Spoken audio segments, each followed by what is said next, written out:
Hi everyone! In this demo, we'll show how to configure Hue to check against multiple authentication sources when authenticating and authorizing users. So let's say that we'd like Hue to first check users against an LDAP directory service, and failing that, check against the Hue database managed user model.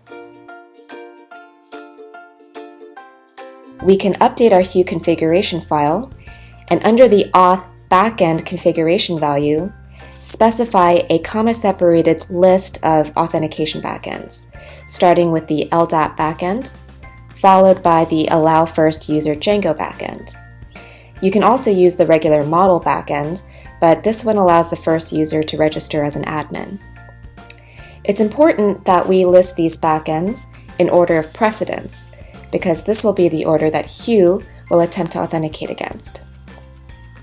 In this example, we've configured the LDAP authentication backend to connect to this sandbox LDAP directory service, using direct bind and creating new users on login.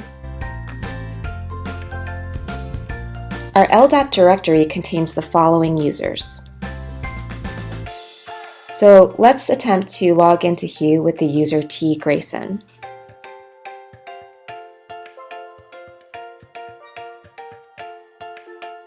The LDAP user can log in with his or her credentials, and once authenticated, will be given access to whatever Hue functions have been granted for the user's groups and roles.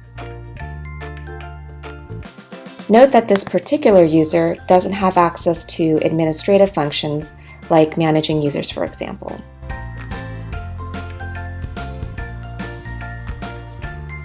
But native Hue users that exist only in the database, like the administrator, can also log in with their Hue credentials. So note that the user Jenny Kim doesn't actually exist in the LDAP directory service, but does exist in the Hue database.